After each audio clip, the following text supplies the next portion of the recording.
All right. Erica communicating with Greg. He tells me that he passed suddenly, unexpectedly, before his time. He takes partial responsibility for this. He's like, it was really all at once. It was just like going until, not like a cycle catches up with you, but like you're used to taking the same walk every day, so you take it nonchalantly, and then the sidewalk is gone one day, and you just kind of like going along, not doing anything different about whatever situation that we're in, and that's what he takes responsibility for. Does that make sense?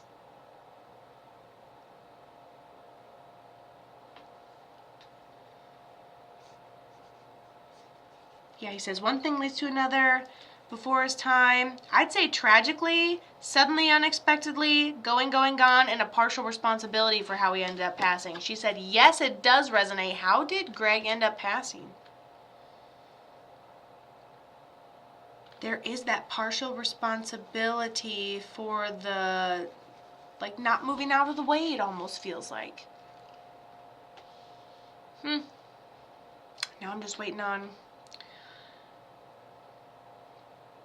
And then one thing leads to another, until it's just too far almost. Till you're almost going through some motions and then whoo. He has a good sense of humor though. He goes, at least I was consistent, Kato, but I do not know what we're talking about. There was a fight. So he was in a fight, like a fist fight, like a total brawl, are you saying? So he was in a fight. Going, gone, being in the situation.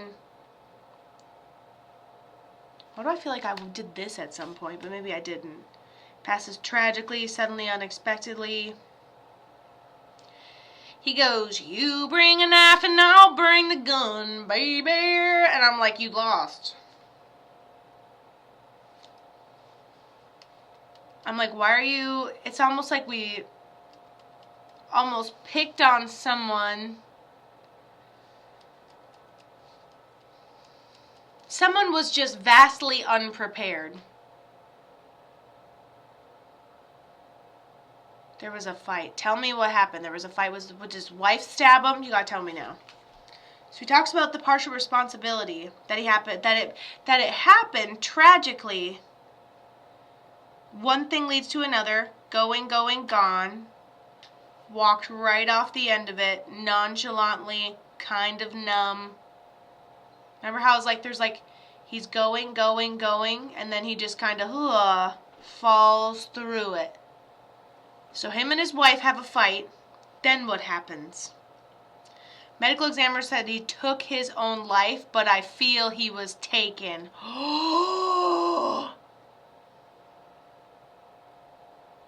So to be honest, because remember that thing I chanted for no reason, and I'm like, but you lost. Why would I have just said that? Do we blame anyone? No.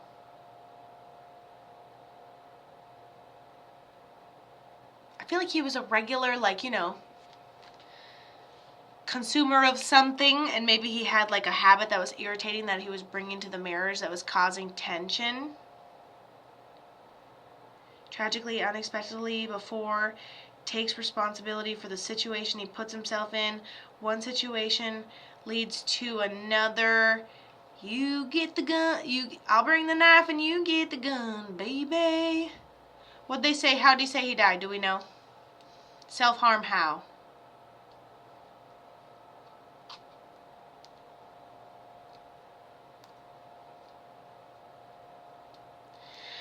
So, if it was the pew-pew in the garage on the sunny day in the head,